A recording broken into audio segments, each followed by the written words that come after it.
buenas tardes a todos ustedes. Gracias por acompañarnos el día de hoy a esta serie de conferencias. Ayer iniciamos en el marco de los 500 años de la fundación del Ayuntamiento en Coyoacán y con nuestra celebración particular, Coyoacán es el museo. A nombre de nuestro señor alcalde Giovanni Gutiérrez Aguilar, les damos la más cordial bienvenida a este evento. Contamos con la presencia del maestro Eduardo Matos Moctezuma, quien dictará la conferencia magistral, con la presencia de nuestro director general de Gobierno y Asuntos Jurídicos, el maestro Obdulio Ávila Mayo, así como de nuestra directora general de Cultura, la maestra Hilda Trujillo Soto, a quien le cedemos la palabra para darle inicio a este evento y darnos la bienvenida. ¿Tiene que ser con los dos? Gracias, Lupita. Agradecemos profundamente, maestro, que esté con nosotros y que nos haya aceptado, qué orgullo, esta invitación. Si hay un especialista en la historia de la conquista, de la historia prehispánica, pues es usted, y así lo acaban de reconocer la Academia Americana de las Artes. Muchas felicidades al maestro y al maestro Luján por su reconocimiento. Muchas gracias. Sí, cuando empecé a comentar que él iba a estar en el programa, todo el mundo me decía, no hombre, va a estar ocupadísimo, no va a venir, pero bueno, es tan querido de muchos años.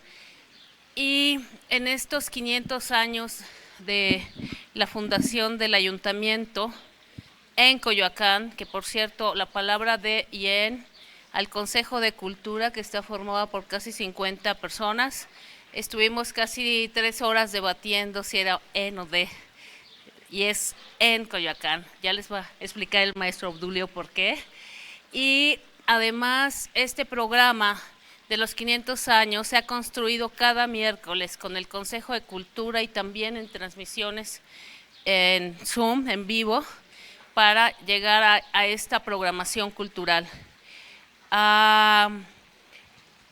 El programa de los 500 años se enmarca en el proyecto Coyoacán es el museo, y que les invitamos a conocerlo, que incluye nuestros pueblos y barrios, y de la Plaza de la Conchita al Puente de Panzacola. Les agradezco mucho su presencia, que disfruten la conferencia, y cedo la palabra al maestro Obdulio Dávila, director general de Gobierno.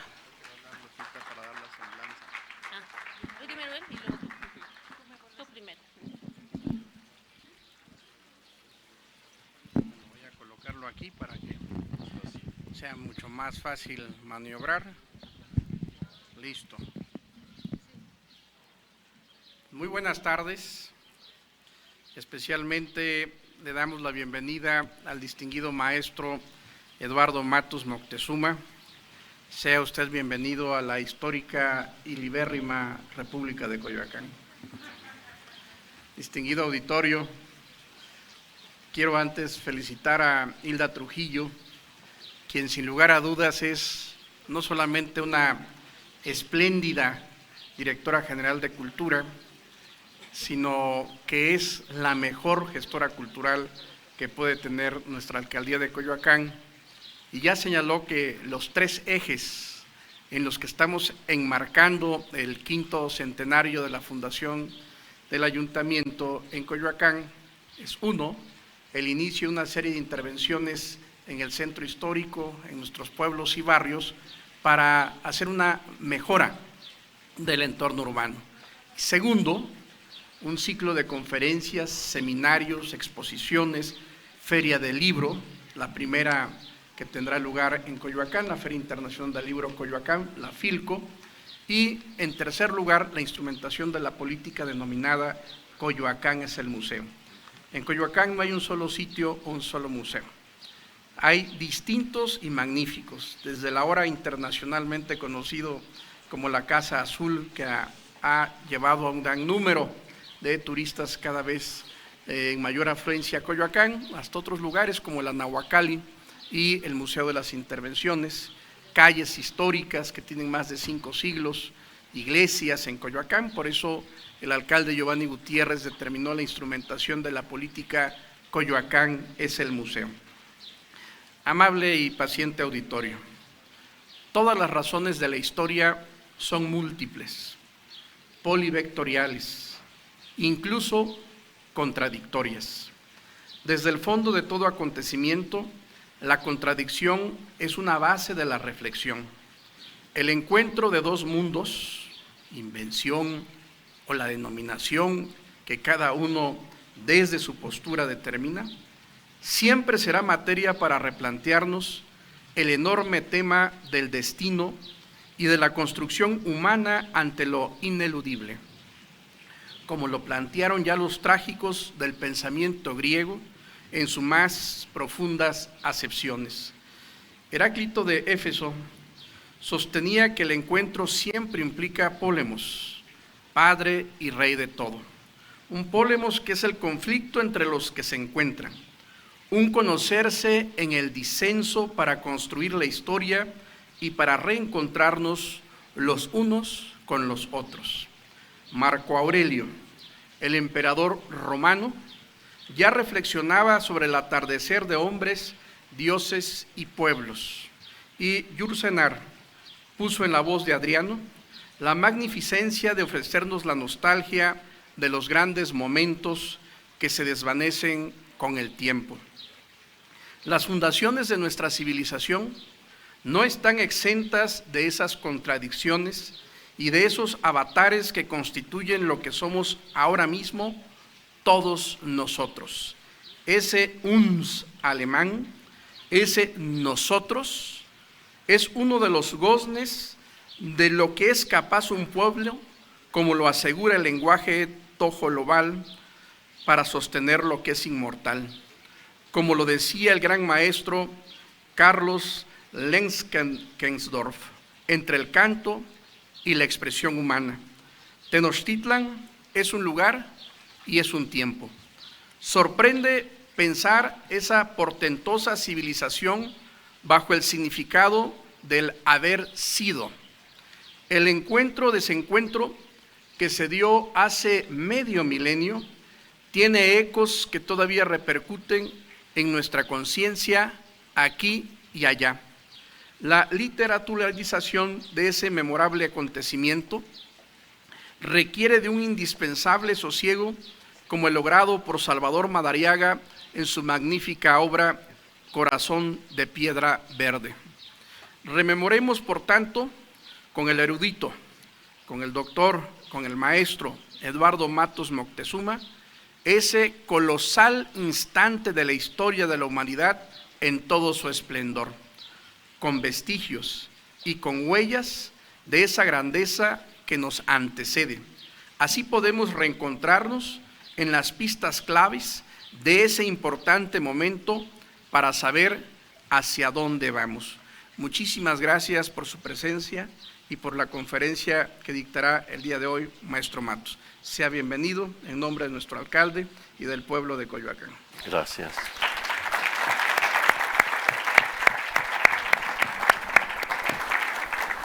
Una breve semblanza del maestro Eduardo Matos Moctezuma. Arqueólogo por la Escuela Nacional de Antropología e Historia, su alma mater, la ENA, y maestro en Ciencias Antropológicas, con especialidad en Arqueología por la Universidad Nacional Autónoma de México, fue director del Museo Nacional de Antropología y del Museo del Templo Mayor. Fue director y fundador del proyecto Templo Mayor en 1978. En 2001 fue nombrado profesor investigador emérito del INAH. En 2002 fue galardonado con la medalla Henry B. Nicholson por la Universidad de Harvard. En 2007 recibió el Premio Nacional de Ciencias y Artes. Ya más para acá, para abreviar su extenso currículum, en 2021 con la medalla Museo de Antropología de Jalapa y con el premio José Pajés Hierro. Finalmente, para abreviar este largo versión académica y de logros investigador de nuestro estimado maestro hoy presente, actualmente, en el 2022, recientemente fue nombrado miembro honorario internacional de la Academia Americana de Artes y Ciencias en la clase de Ciencias Sociales y del Comportamiento, sección Antropología y Arqueología en Nueva York. Dejamos pues la palabra al apreciado maestro Matos Moctezuma. Gracias.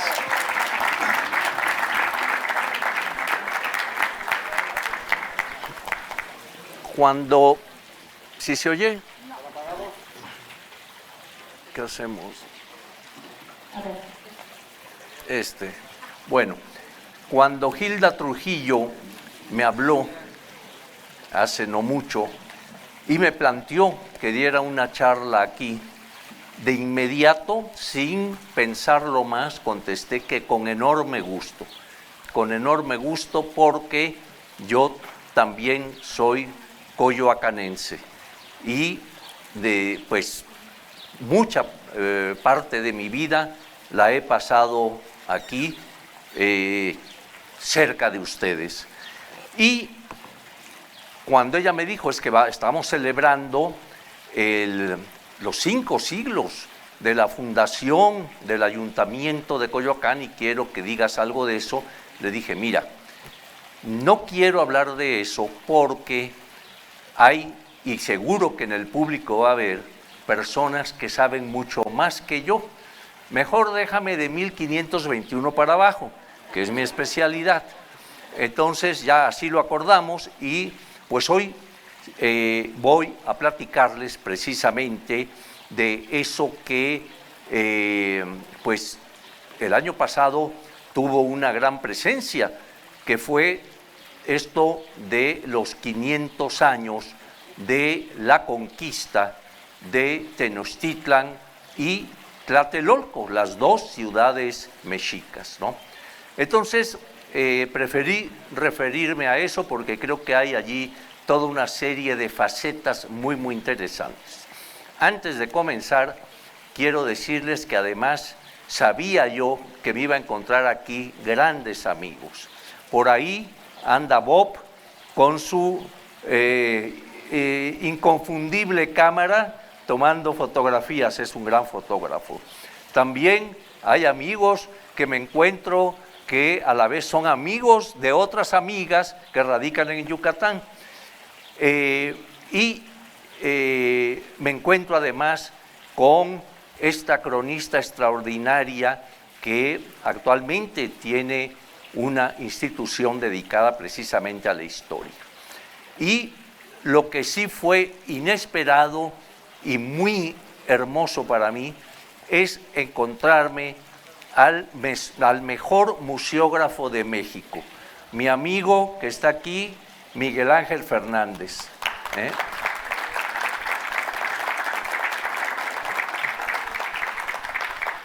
Tuve la fortuna de llevar a cabo los guiones de varias exposiciones que él precisamente montó, y lo montó siempre con un detalle, con una, yo diría, una categoría y un conocimiento profundo. Bueno, sin ir tan lejos, el Museo del Templo Mayor, cuyo diseño es obra del arquitecto Ramírez Vázquez, toda la museografía que ustedes ven ahí es obra de este señor. O sea que pues le tengo un agradecimiento y un cariño enorme por todo eso. Y acaba de traerme un libro además que se llama Medio Siglo, que es la historia de él como museógrafo. Un gran hombre, un gran mexicano y pues qué gusto de habérmelo encontrado aquí. Y ahora sí nos vamos a regresar 500 años atrás o un poco antes.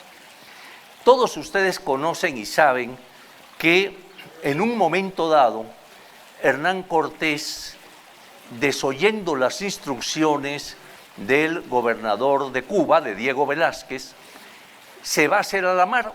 Explico esto. Diego Velázquez había nombrado a Cortés jefe de la armada que iba a salir de Cuba para llegar finalmente a Mesoamérica.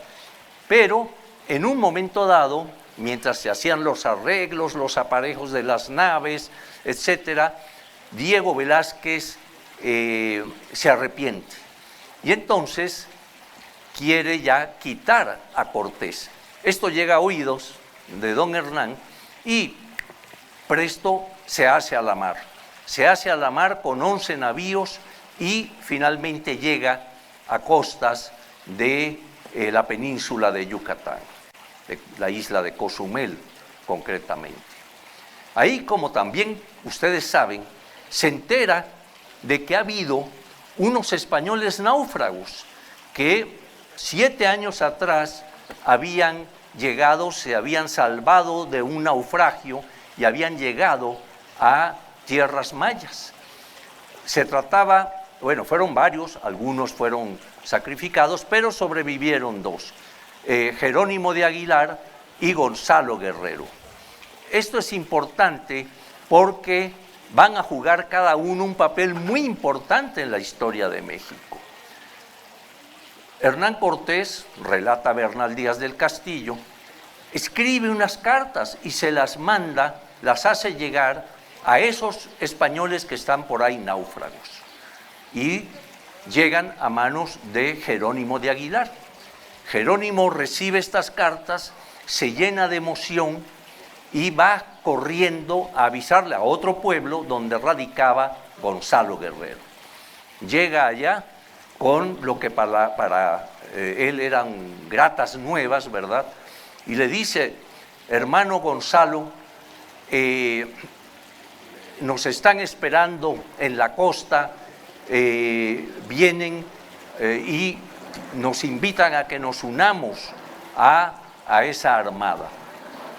Gonzalo Guerrero se lo queda viendo y le dice: mira, hermano Jerónimo, yo ya soy de aquí, o sea, yo ya tengo mujer, mira mis hijicos cuán bonitos son, y ya tengo mi rostro escarificado a la usanza maya. Por lo tanto, yo no voy a regresarme. Ve tú, si quieres. Y se queda. Las 2 caras de la moneda, el otro que ansiaba regresar y ver a los españoles, y el que ya se ha hecho un maya por voluntad propia. Y entonces se dice que Gonzalo Guerrero murió defendiendo a los mayas, dirigiendo a algunas tropas mayas en contra de la expansión española hacia esas tierras. Jerónimo de inmediato se reincorpora a la armada y ya después de 7 años había aprendido la lengua maya. Entonces hablaba el maya y el español. Dice Bernal Díaz que inclusive el español ya lo hablaba un poco mal, porque durante todo ese tiempo pues prácticamente no lo había podido, no había podido platicar, ¿verdad? Y recordar bien el español. Pero claro, pronto lo retoma, ¿verdad? Y es así como viene acompañando a Cortés. Recordemos que Cortés finalmente llega a un punto en Tabasco en donde se va a dar una batalla importantísima, la batalla de Centla. Esa batalla es muy importante porque hay bajas por los 2 lados, la parte maya lleva, mayor número de heridos, de muertos, etcétera. Entran en acción los caballos que venían en las naos de Cortés y poco después de esta derrota maya, se le regalan 20 mujeres de la región a Cortés y sus hombres. Entre esas 20 mujeres venía una que se llamaba Malinche, y esta era una mujer había sido educada, era hija de caciques, etcétera, que en algún momento, por ciertas circunstancias, la regalan, en fin, y finalmente llega a manos de Cortés. Esta mujer hablaba varias lenguas indígenas, el náhuatl, el maya, seguramente alguna otra de la región. El hecho es que entonces esa pareja de Jerónimo de Aguilar, que hablaba el maya y el español, y Malinche, que hablaba el náhuatl y el maya, va a ser la clave para que los conquistadores se puedan entender con los grupos, sobre todo nahuas, ¿no? ¿Cómo se hacía eso? Pues una triangulación, ¿no? Es decir, recordemos aquel hecho cuando ya se hace prisionero a Cuauhtémoc, como Cuauhtémoc llega frente a Cortés y sin mediar preámbulo le habla en náhuatl y le dice, ¿no? He sido hecho prisionero, he defendido mi ciudad, etcétera, etcétera. Estas palabras son traducidas por la Malinche del náhuatl al maya y Jerónimo las traslada del maya al español, ¿no? Ya luego volveré a ese punto porque es muy, muy importante. El hecho es que llegan finalmente a Veracruz y allí en Veracruz Cortés nota que cambia la actitud de los naturales de esa región. Es decir, mientras que en la zona maya había sido recibido en forma beligerante, ahora era bien recibido, ¿verdad? Entonces Cortés decide que va ya a asentarse ahí. Ya está entre amigos, por decir así. Y entonces los totonacas lo reciben, pero se quejan y le dicen, Señor, es que estamos sujetos por el señor de atrás de las montañas, Moctezuma, mi abuelito. Entonces, de inmediato Cortés, muy hábilmente, les dice, no, ustedes ya no tienen que pagarle tributo a ese señor Moctezuma, ustedes ya, digamos, yo me encargo de eso, ustedes ya tienen otro señor, ¿verdad?, que es el rey de España. Pues los totonacas, con tal de no pagar el tributo, dicen, no, pues muy bien, ¿no? Entonces Cortés, estando así, manda a encallar las naves. Aquí viene eso que nuestras maestras nos contaban en la escuela, y Cortés quemó las naves. No, hombre, eso quítenlo.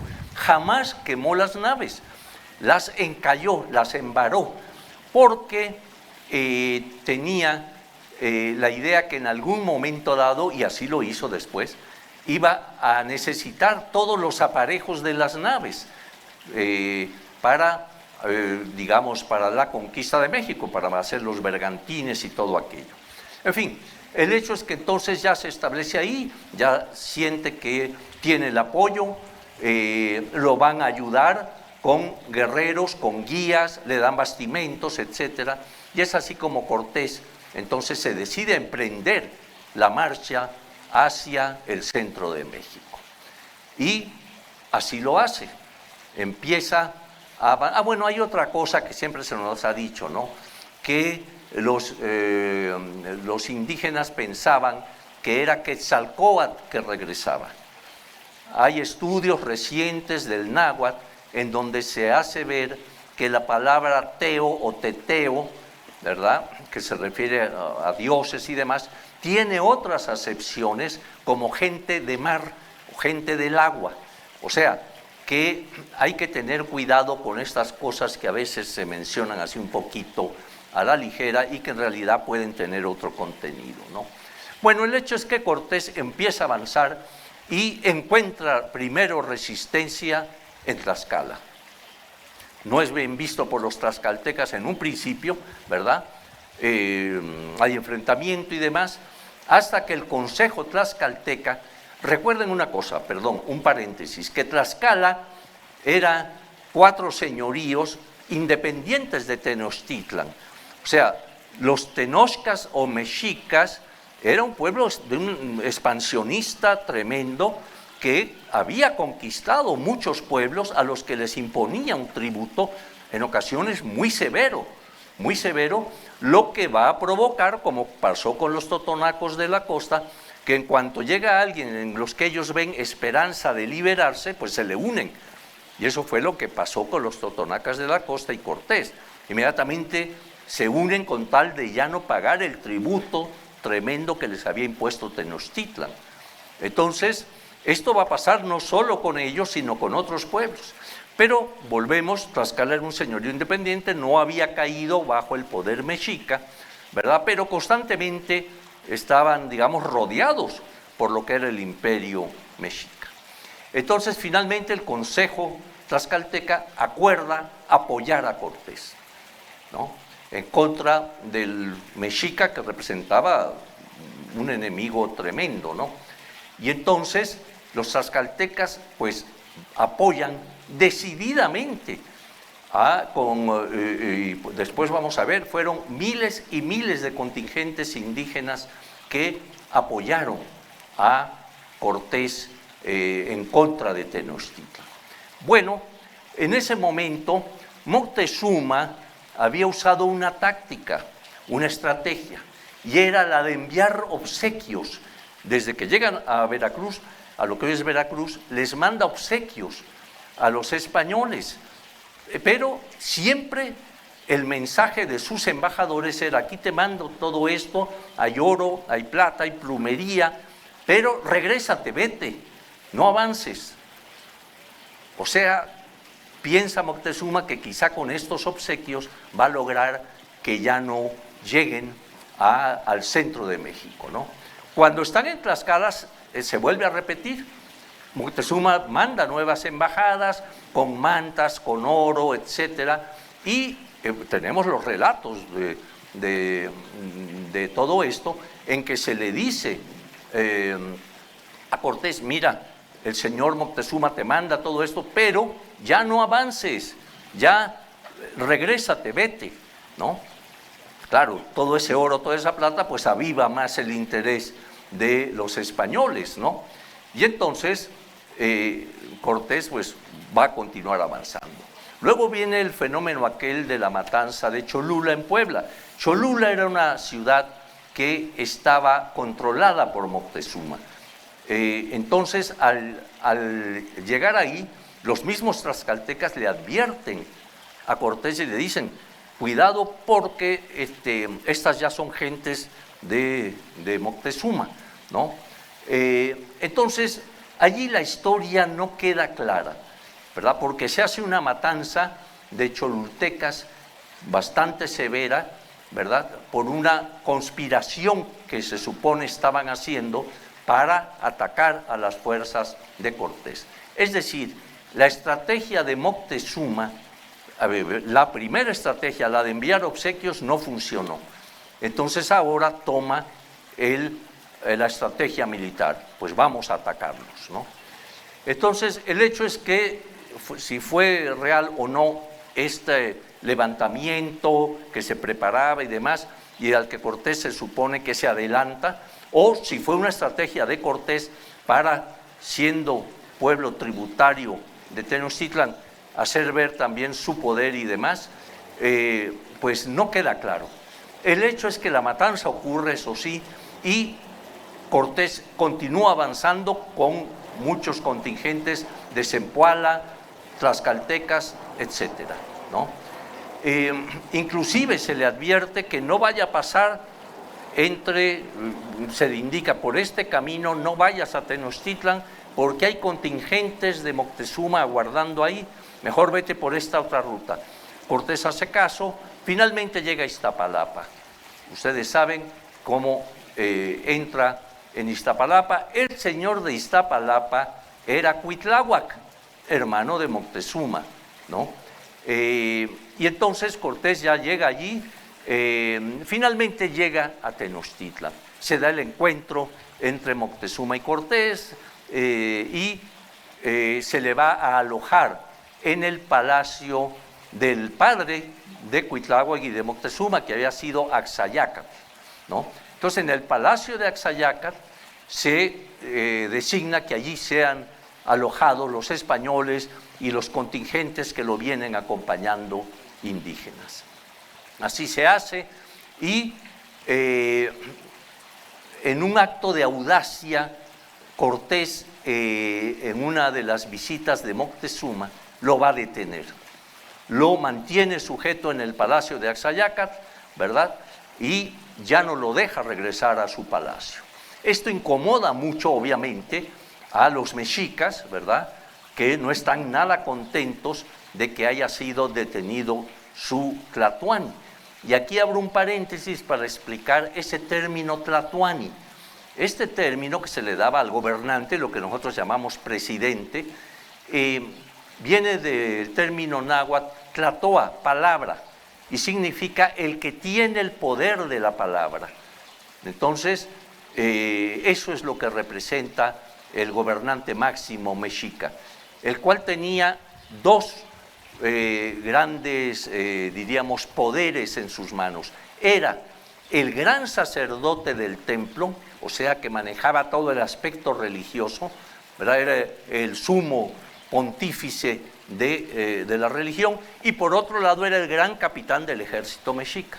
Estos dos aspectos los recaían en el tlatoani, además de algunos más, ¿no? Bien, entonces estamos pues en ese momento y se le avisa a Cortés que ha llegado una flota a la costa veracruzana.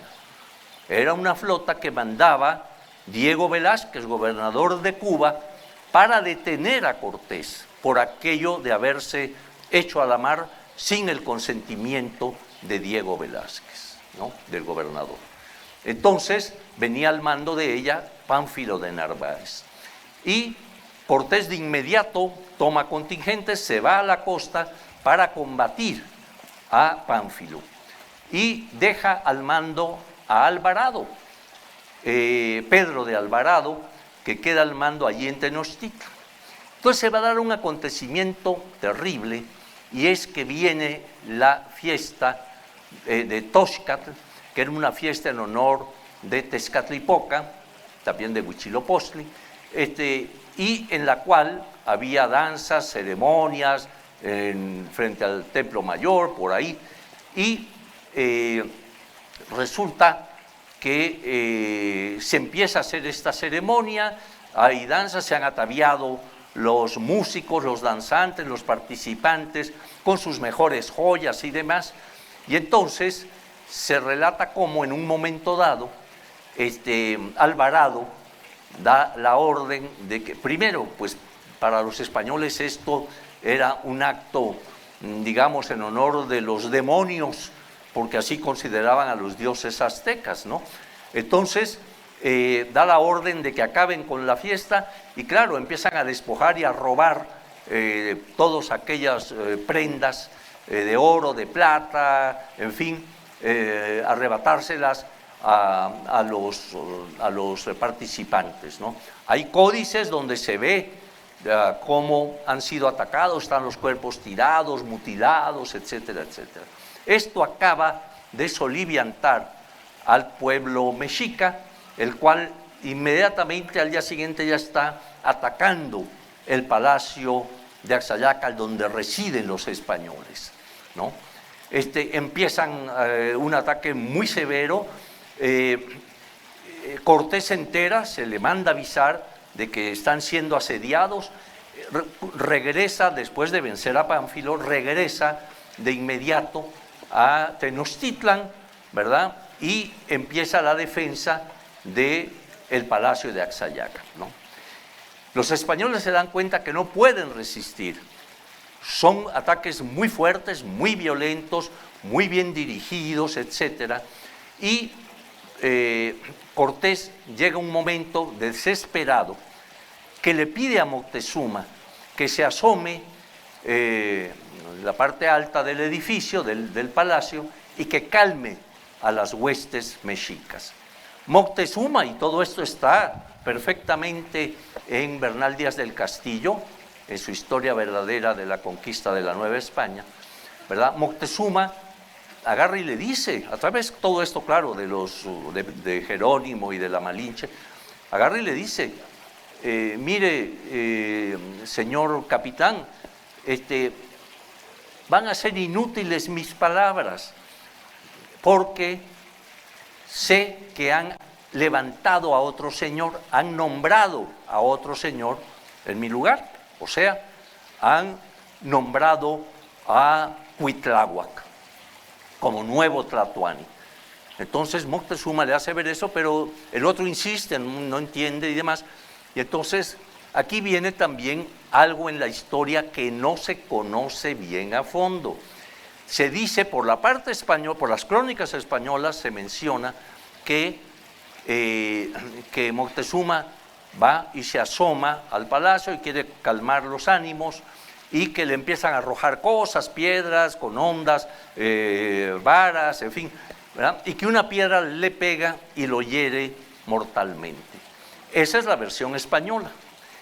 Hay versión indígena que dice que no, que fueron los españoles los que mataron a Moctezuma, y concretamente se lo atribuyen a Pedro de Alvarado, ¿no? ¿Cuál versión es la buena? Pues yo, como historiador o conocedor de aquellos hechos y leyendo las diversas fuentes, me inclino por la parte indígena, porque es obvio que Cortés se da cuenta que Moctezuma ya no le sirve, no ha podido aplacar a sus propias fuerzas, ya no tiene el mando, por lo tanto ya es un estorbo, y quiere deshacerse de él y del señor de Tlatelolco, ¿no? Porque en ese momento, y viendo el apremio en que estaban, empiezan a fraguar la huida de la famosa Noche Triste, ¿no? Entonces, se deshacen de Moctezuma, tiran los cuerpos del señor de Tlatelolco y de Moctezuma, dicen que a unos canales, en fin, y empiezan la huida de la Noche Triste. ¿Cómo se da esto? Cortés inmediatamente organiza a sus tropas para huir en la madrugada, tratando de que no se den cuenta, ¿verdad? Y también pues va acompañado de cientos de guerreros tlaxcaltecas, zempoaltecas, etcétera, ¿no? Y empiezan a emprender la retirada, los descubren y de inmediato empieza un asedio tremendo al ejército español. La retaguardia española estaba al mando de un joven capitán, ¿no? Juan Velázquez de León. Le habían dado la encomienda a él y a Pedro de Alvarado de que tuvieran esa retaguardia para que la tropa pudiera ir huyendo y ellos retener en un momento dado a los ataques, ¿no? Pero no lo logran. ¿Qué es lo que ocurre? Que la calzada de Tacuba, por donde están huyendo hacia el poniente, estaba formada, y se ve en el plano de Cortés de 1524, por partes, digamos, de tierra firme y puentes. Tierra firme y puente, o sea, era una calzada en la que principalmente los puentes en varios tramos eran parte de la vía, ¿no? Entonces, ¿qué hacen los mexicas? Quitan los puentes y quedan apresados en una parte de tierra, digamos, toda la retaguardia española, donde llevaban caballos cargados para eso de oro, de plata que habían conseguido, ¿verdad? Y entonces, son destruidos, los acaban. Alvarado escapa por suerte, ¿verdad? El famoso salto de Alvarado. Y entonces vemos cómo toda esa retaguardia es destrozada, ¿no? Es la famosa Noche Triste. Y hay que entender, triste para los españoles, ¿no? Porque ahora le han cambiado el nombre, anoche no sé qué, cuando en realidad era lo que tradicionalmente se entendía, porque había sido una noche triste y nefasta para los españoles. Cortés por fin llega por el rumbo de Popotla, ya llega a tierra firme, digamos, y aquí viene otro mito, lo de que si lloró debajo del árbol que está allí. Pues Bernal dice que se apesadumbró mucho cuando le dijeron que toda la retaguardia y que Juan Velázquez de León había muerto, ¿no? Defendiendo allí todo el escape de la tropa, y le apesadumbra mucho todo esto, pero del árbol ningún cronista menciona nada, pero bueno, ahí está el árbol. El hecho es que ya el resto de la historia ustedes lo conocen. Cortés logra llegar a Tlaxcala, se rehace todo su ejército, manda hacer los bergantines, 13 bergantines. El bergantín era una nave de un tamaño grande y una gran maniobrabilidad por lo mismo. Entonces en el lago de Texcoco venía muy bien para combatir contra las miles y miles de canoas indígenas. Entonces pues Cortés ya prepara lo que será el asalto final a Tenochtitlan y Tlatelolco. Tlatelolco siempre se olvida, pero Tlatelolco, como vamos a ver, fue el último lugar de la resistencia. Bien, ¿cuáles fueron las causas que motivaron la caída de Tenochtitlan y Tlatelolco? Me voy a pasar un poco adelante porque me está quemando el lomo. A ver, mira, allá abajo, yo creo, ¿esto aguantará? Sí, porque... Si no, pues... Ay, ayúdame porque si no voy a caer como Cortés. Ahí. En cualquier lugar, ahí está. Bueno, ahora sí. Continuamos con nuestra charla. Un segundito, están transmitiendo en vivo y tienen que acomodar las cámaras. Que acomoden. Tenemos mucha gente en redes sociales, ¿sabes? Ah, qué bueno. Magnífico, magnífico.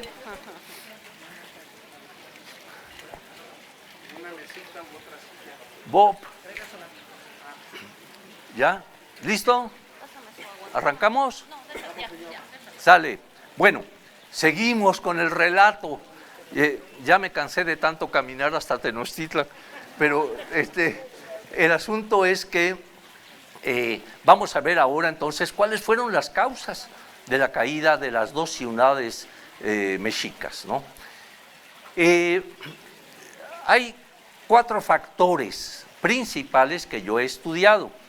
Puede haber algunos más, pero los 4 que yo considero los más importantes fueron los siguientes.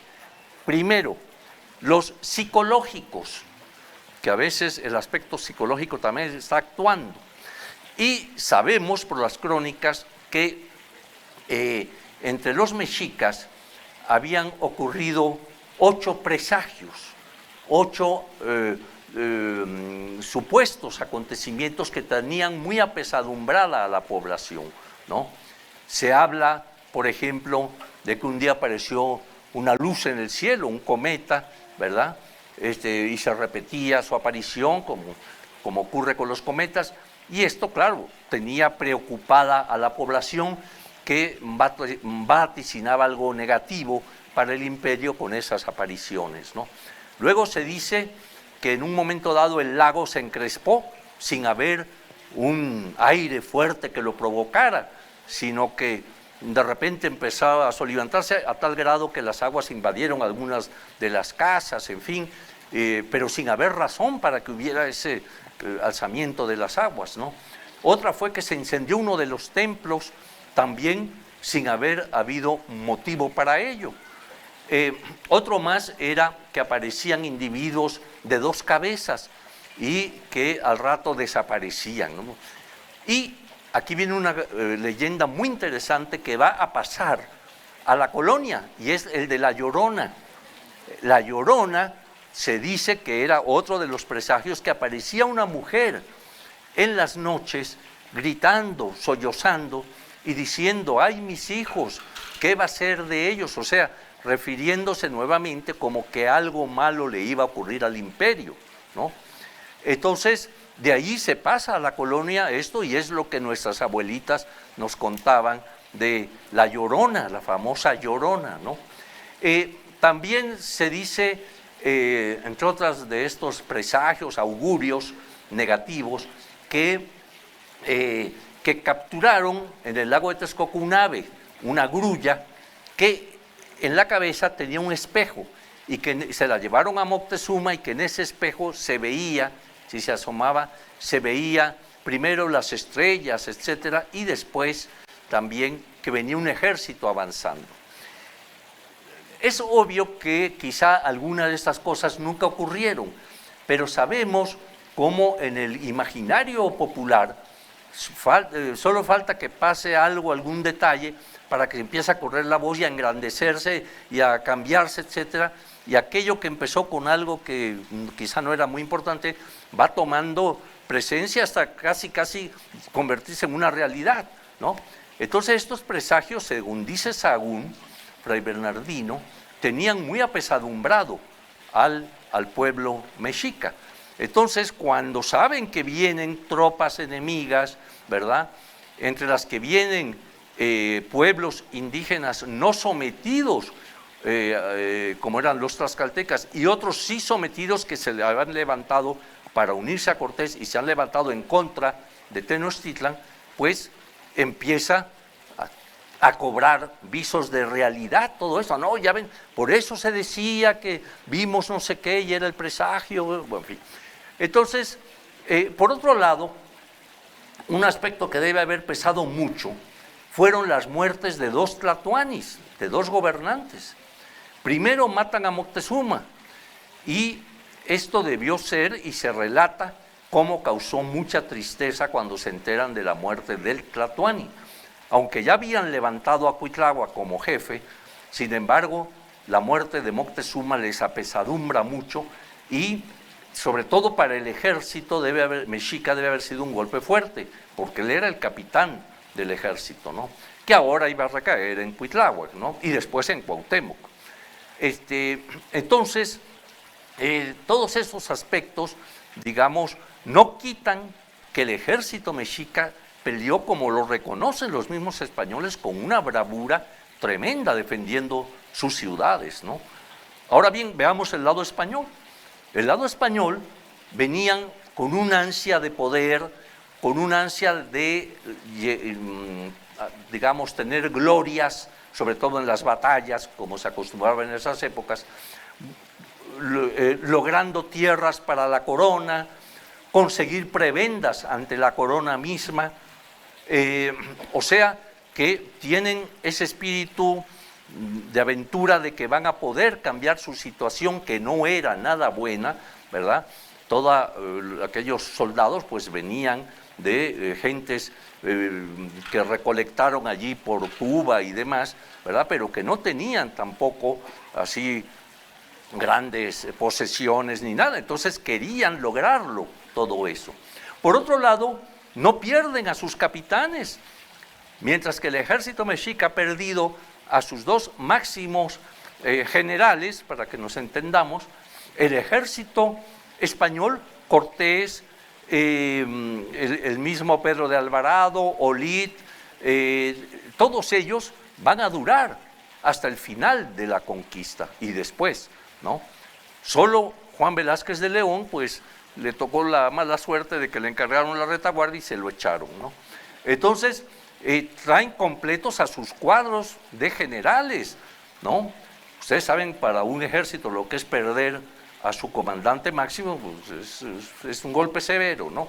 Bien, y traían eso, además otra cosa, aquella cosa religiosa de que iban a evangelizar, que todos estos eran obra del demonio, etcétera, y que ellos traían también ese aspecto de la evangelización y demás. O sea, había toda una serie de aspectos que los llevaba a enfrentar cualquier problema para poder lograr todos estos fines, ¿no? Un segundo aspecto muy importante es precisamente el que yo he llamado económico-político, es decir, la organización de Tenochtitlan y del imperio de la Triple Alianza, el imperio mexica, era el de, como comenté, el de conquistar otros pueblos indígenas, antes de la llegada española, ¿no? Conquistaban otros pueblos, les imponían un tributo, como dije, a veces muy severo, que provocó, por cierto, levantamientos contra el mexica. Hubo pueblos como Alahuistlán, Teloloapan, en Guerrero, en lo que hoy es Guerrero, el norte de Guerrero, que se levantaron, después de estar sujetos al mexica, se levantaron en contra de ellos y fueron aplacados por el Tlatoani Huiztol de una manera severa, ¿no? Pasaron ahí a cuchillo a la población. En fin, entonces, claro que este aspecto económico de imponer un tributo y demás se va a revertir, porque ahora esos pueblos ven cierta esperanza en liberarse del yugo mexica a través de estos conquistadores que además traen otras armas y toda una serie de cosas, ¿no? Entonces, por eso le dan el apoyo a Cortés. Otra causal también muy importante son las estrategias militares. El mexica, cuando entraba en combate, aparte de matar a enemigos, tenía también, era una de las prácticas mesoamericanas, era capturar enemigos vivos para sacrificarlos a los dioses. Esto era muy importante porque a través de ese sacrificio se lograba que el movimiento del sol continuara y hubiera vida, ¿no? Entonces, esa estrategia, bueno, a tal grado que en un momento dado capturan a Cortés y ya se lo van llevando vivo para sacrificarlo, ¿no? Se dan cuenta los españoles, inmediatamente arremeten con los caballos, etcétera, y lo liberan. Si se lo echan ahí mismo, pues Pedro de Alvarado quizá hubiera tenido que tomar el mando, pero por lo pronto se libera por esa estrategia.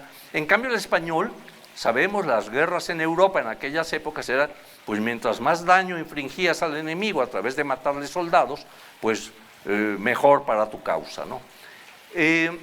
Entonces, eso pues era también un aspecto importante. Por otro lado, Cortés tomó la decisión de, cuando ya iba a empezar el asedio a Tenochtitlan, mandó cortar el agua potable que abastecía la ciudad, que venía por los caños, por las cañerías de Chapultepec hasta Tenochtitlan.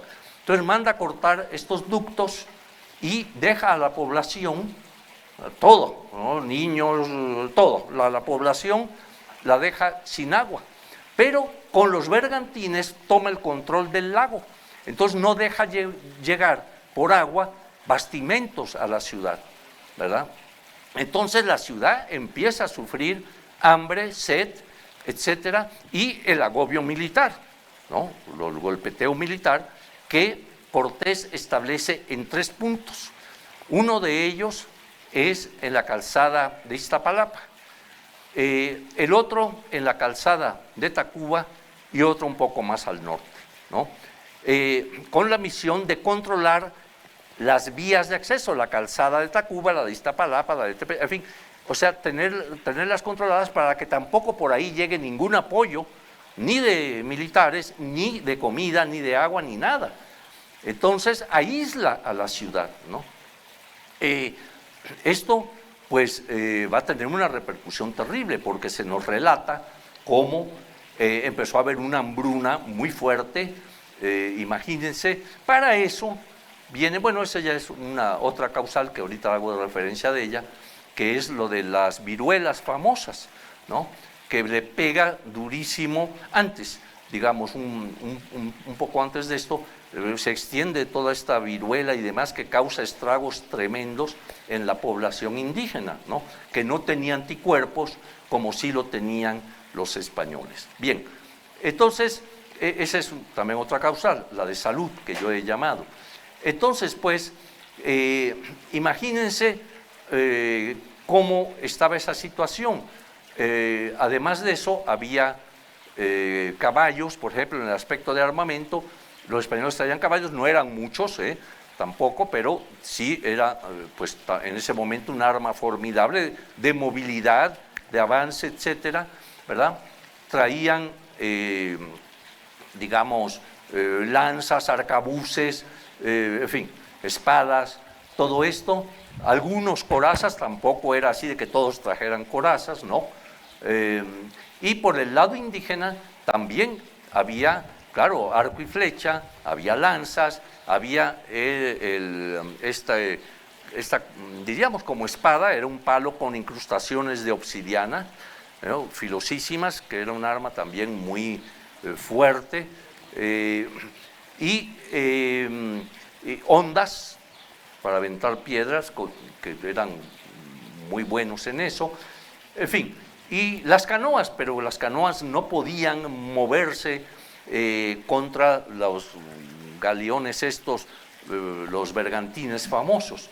Entonces, pues, vemos que hay una situación desesperada. Avanzan los españoles por las calzadas para ir atacando ya el centro de Tenochtitlan, lo controlan, lo dominan, y el último reducto se va a dar en Tlatelolco. Los mexicas empiezan a retraerse hacia Tlatelolco, en donde van a hacer la última resistencia, ¿no? Allí en Tlatelolco los españoles empiezan igualmente a rodear por agua, por tierra, etcétera, y van reduciendo al ejército mexica. Cortés conmina a Cuauhtémoc, que ya para ese momento está al mando, porque Cuitláhuac ha muerto de viruelas, precisamente de esta enfermedad, ¿no? Entonces, Cuauhtémoc no se rinde. Cuauhtémoc le dice, no, aquí ahora sí que aquí nos morimos todos, ¿no? El hecho es que llega aquel 13 de agosto de 1521. Ese 13 de agosto de 1521, finalmente, y viendo que ya era imposible resistir, que ya la población había sufrido hambre, sed, etcétera, el agobio del ejército español era tremendo, con miles de tlaxcaltecas y de zempoaltecas y huejotzingas que se unieron a las tropas cortesianas, pues ya era imposible resistir la ciudad. Entonces Cuauhtémoc trata de escapar por el lago y es detenido por García Holguín, en un bergantín, por cierto. Es llevado, como comentaba yo, a la presencia de Cortés. Aquí es muy interesante ver las palabras que algunas dije, de las que Cuauhtémoc le va a decir a Cortés. En primer lugar, Cuauhtémoc, según el relato español, según dice Bernal Díaz, dice que trajeron a este joven, ¿verdad?, guerrero, el cual no llega humillado, nada. Llega y se dirige a Cortés, se le acerca y le dice, señor Malinche, así se le decía, he hecho lo posible en defensa de mi ciudad y no puedo más. Vengo preso ante tu persona y poder. Toma, por lo tanto, el puñal que tienes en el cinto y mátame luego con él. Entonces, Cortés, se lo traducen, ya saben, Malinche, Jerónimo, Cortés. ¿Quién sabe qué entendió Cortés? El hecho es que Cortés lo perdona, le da un abrazo, lo perdona. La persona más desconcertada del mundo debe haber sido Cuauhtémoc, porque ¿qué es lo que en realidad Cuauhtémoc está diciendo? Y eso en general nunca se nos dice. Primero empecemos por el nombre de Cuauhtémoc. Siempre ha habido la sensación de que Águila que cae, que era el nombre de él, Cuauhtémoc, ¿verdad?, es como de rendimiento, ¿no?, el águila que cae. No, el águila cuando ataca, cuando cae, es porque va a atacar y va a tomar a la presa. Es el águila que ataca. Ese es el verdadero nombre de Cuauhtémoc. Bueno, entonces lo que Cuauhtémoc quiere decirle a Cortés es, señor, me he defendido mi ciudad, ya no puedo más, vengo preso, toma el cuchillo y sacrifícame con él, que es un concepto muy diferente. No es mátame como se lo traducen, sino sacrifícame. ¿Por qué razón? Porque los guerreros mexicas que eran capturados en combate, su destino era ser sacrificados. Es decir, ¿por qué? Porque al sacrificárseles, ¿verdad?, se convertían en aves y iban a acompañar a Huitzilopochtli desde el oriente en que sale el sol, que es Huitzilopochtli, hasta el mediodía, el rumbo masculino del universo. Entonces, los guerreros muertos en combate y sacrificados como prisioneros tienen ese destino, acompañar al sol. Es lo más glorioso para el guerrero. Entonces, lo que Cuauhtémoc está pidiendo es sacrifícame para cumplir con mi ciclo. Yo soy el capitán del ejército mexica. Me venciste, de acuerdo, pero ahora quiero cumplir mi ciclo. Cortés, que no entiende nada de esto, pues agarra y lo perdona. Con lo cual yo creo que hizo al más infeliz hombre a Cuauhtémoc cuando no se le cumple ese destino como guerrero, ¿no? Y entonces, pues ya, ahí está la cosa, ahí se da una de las primeras incomprensiones de un grupo y otro, ¿no? Y que ya va a dar paso, al paso de poco a poco del tiempo, a la presencia del México colonial, y de ambas vertientes viene lo que es el México de hoy. Así que, muchas gracias.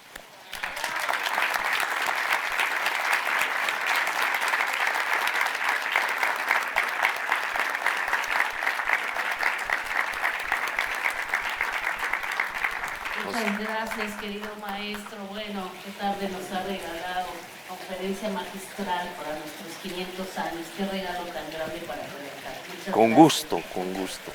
Pues vamos a pasar a las preguntas, pero debido a la que estamos transmitiendo en vivo, vamos a pedir que pasen aquí al frente y que aquí hagan su pregunta. Por favor, una vez realizada la pregunta, tomen asiento, por favor. ¿Quién quiere pasar? Pase, por favor. Si quieres, pásenme otro micrófono. ¿Hay otro micrófono para que sea más fácil de...? Uno graba.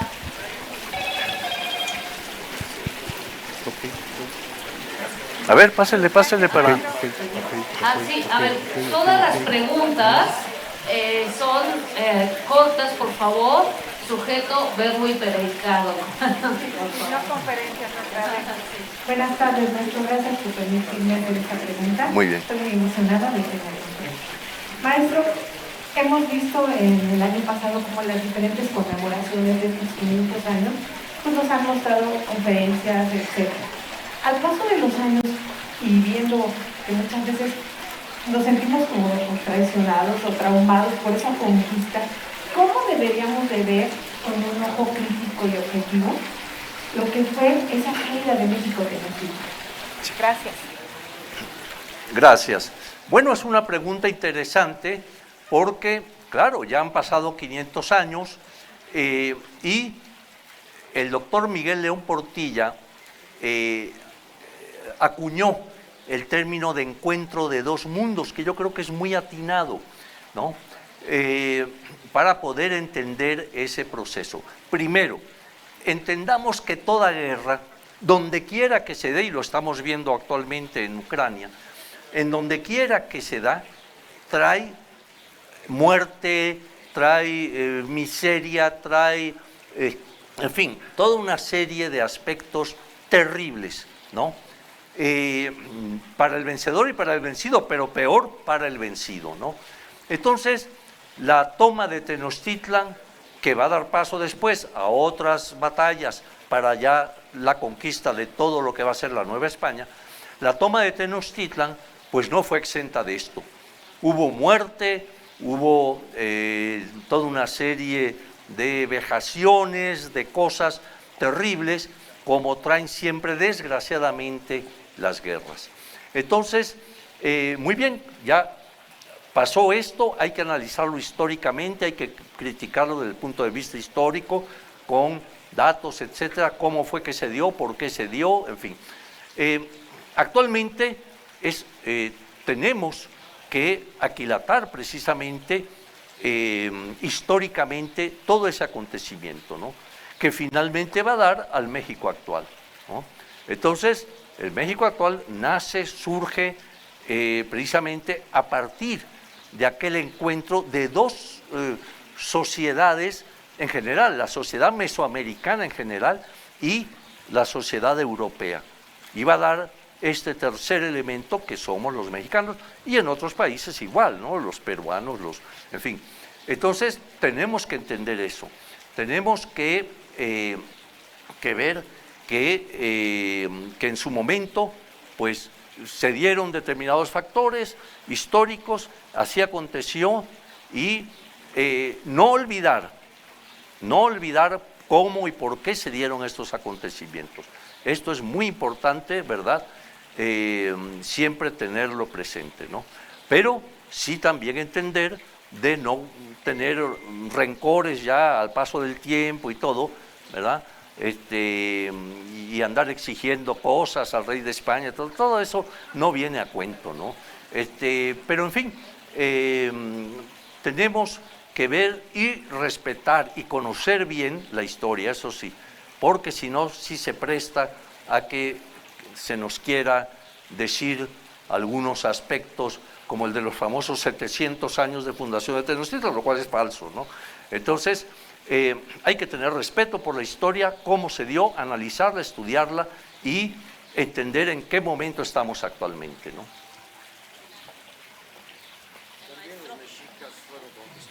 Sí, claro. Maestro, ¿quiere pasar ya el sol? ¿Ya se fue el sol? Ay, bueno, pues vamos para acá. A ver, Okay, perfecto. regresamos. Las cámaras, por favor. Ya, mira, estoy todo mojado ya por el sudor. Ahí está. La señora Esther Rojas, que siempre es una gran promotora de la preservación de Coyoacán, amante de Coyoacán, de su historia, hace una pregunta muy interesante, que si podrías hablarnos, por favor, de Juan Ixtolinque.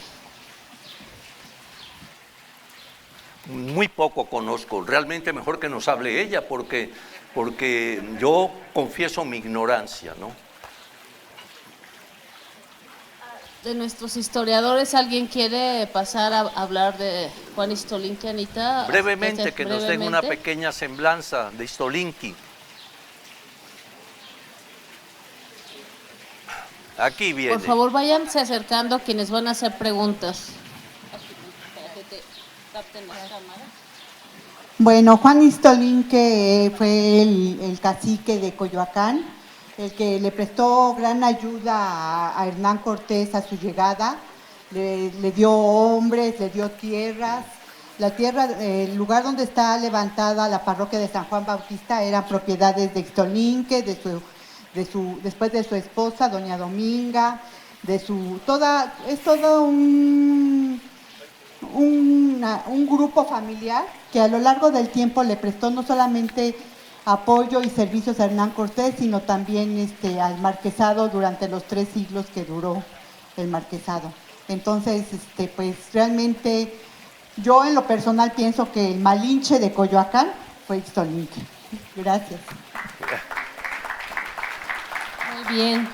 La maestra Anita Castro, quien ha hecho una labor incansable para que Coyoacán cuente con un centro de investigación altamente profesional. Ella se ha peleado con toda la burocracia, siempre luchando. Existe, gracias a su equipo, mucha gente que ha estado aquí apoyándola, Cintia también, todos los investigadores, y que existe, no hay otro igual en ninguna alcaldía, y ahora ha sido central, básico, para poder organizar estos 500 años. Felicidades, Anita, felicidades a todo el equipo que está ahí, que ha estado para poder consolidar nuestro proyecto. Sí, este año le vamos a hacer un homenaje a la maestra, claro que sí. Bueno, por favor, pase usted. Muy cortas las preguntitas. Aquí, para que lo capten. Muchas gracias a don Eduardo y a la delegación por este evento. Pero nos queda de ver, don Eduardo, porque ¿qué vino después de la conquista? ¿Por qué llegan los conquistadores aquí a Coyoacán? ¿Por qué eligen Coyoacán después de la hecatombe que hubo en Tenochtitlan? Esa es la parte del relato que me gustaría escuchar. Ese es el que no te voy a dar porque yo soy de 1521 para abajo.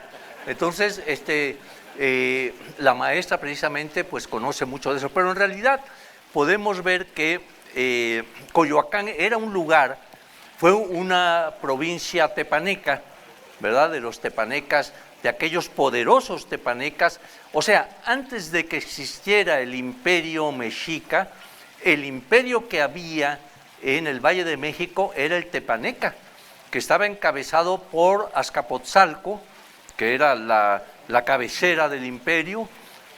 Allí gobernaba Tezosomoc y precisamente tuvo hijos y demás. Y uno de ellos estuvo aquí en Coyoacán, que era una ciudad tepaneca, ¿no? Por cierto, que fíjate, no sé actualmente porque ha cambiado un poco, pero en la Plaza de la Conchita, allí donde está la iglesita, todo esto, yo noté algo que noté también en el centro y en el área de Tlatelolco, y es que la calle se elevaba un poco, y eso es indicio de que abajo hay un montículo arqueológico muy grande. Yo creo que allí estaba el templo principal tepaneca, ¿sí? Entonces, llegué a plantear en aquel entonces, porque la llamada Casa de la Malinche estaba habitada por dos artistas, una pareja, muy buenos amigos míos, García Bustos y Rina Lazo, que fue ayudante de Diego Rivera, que lo tienen allá atrás, no en vivo, sino nada más en estatua. Sí. Y entonces yo les planteé a ellos, porque ellos formaban parte de un comité cultural de Coyoacán. Coyoacán siempre ha defendido mucho sus barrios, sus cosas. Yo les decía, oye, es que podemos hacer una pequeña excavación y confirmar que aquí está el templo. Es más, agarré y le dije, seguro que está viendo hacia el poniente, como acostumbraban los templos mayores en cada ciudad. Entonces, no se pudo hacer, no se pudo hacer eso, pero Coyoacán fue una de las grandes cabeceras del imperio tepaneca, ¿no? Entonces, desde esa perspectiva, pues sí tuvo importancia. Y Cortés vio aquí también, claro, la posibilidad de asentarse, como ya nos lo explicó la maestra, ¿no? Y contar con el apoyo de aquellos gobernantes de ese momento, que yo pienso, me imagino, que siempre guardaron cierto rencor hacia Tenochtitlan, por lo mismo que en un momento dado Tenochtitlan se libera de Azcapotzalco y después conquista también Coyoacán. Entonces, yo creo que siempre se guardó cierto resentimiento por ese aspecto, ¿no?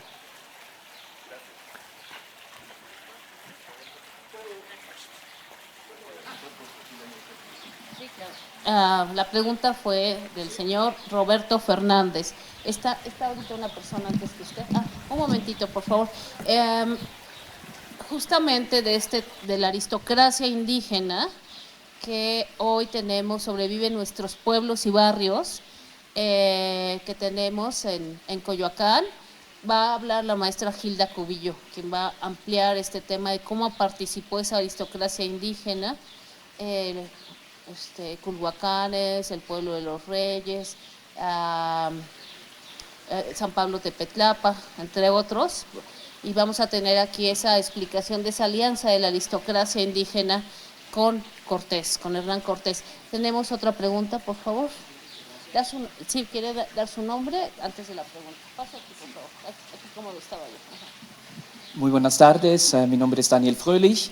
Es un gusto, un deleite para mí verlo y escucharlo, es fantástico.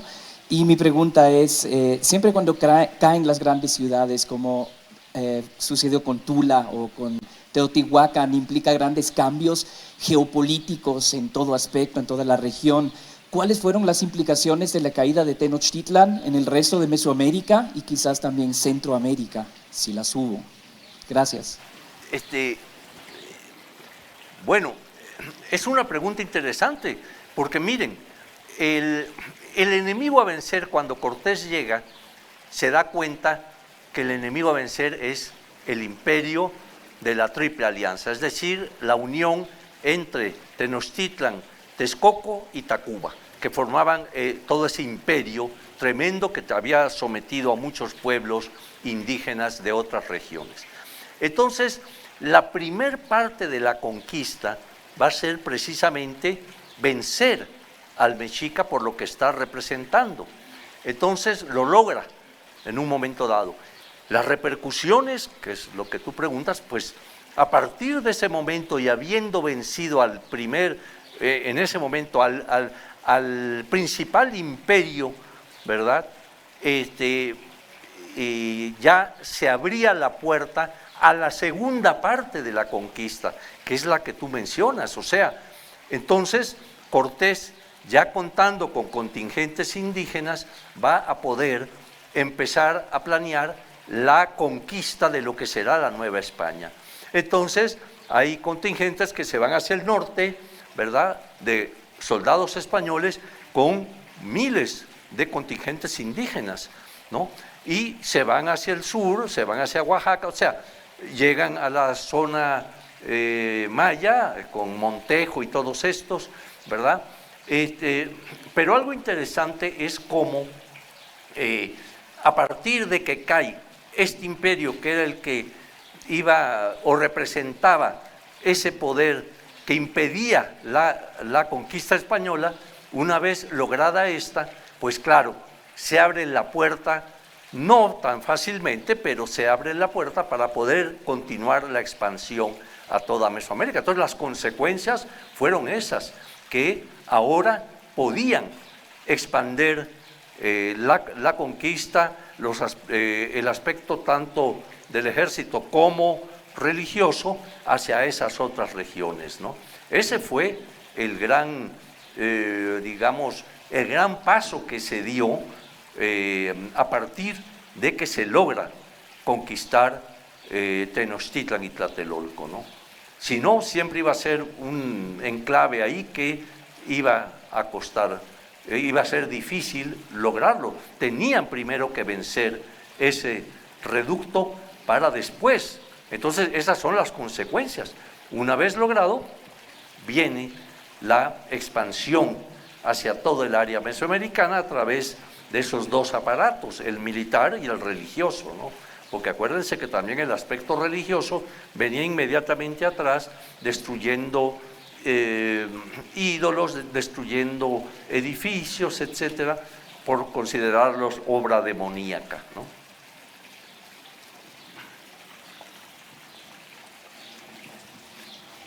¿Alguna otra pregunta? Bueno, pues maestro, si quiere usted despedirnos.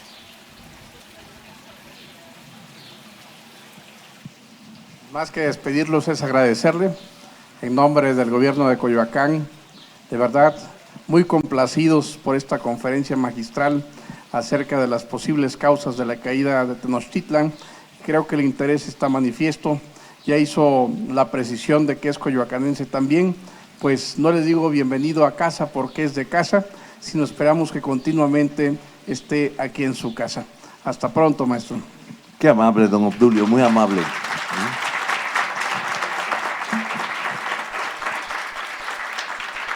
Querido, qué privilegio tenerte con nosotros, siempre acompañándonos, siempre gozando de tus conocimientos y de tu interés para defender la historia de México.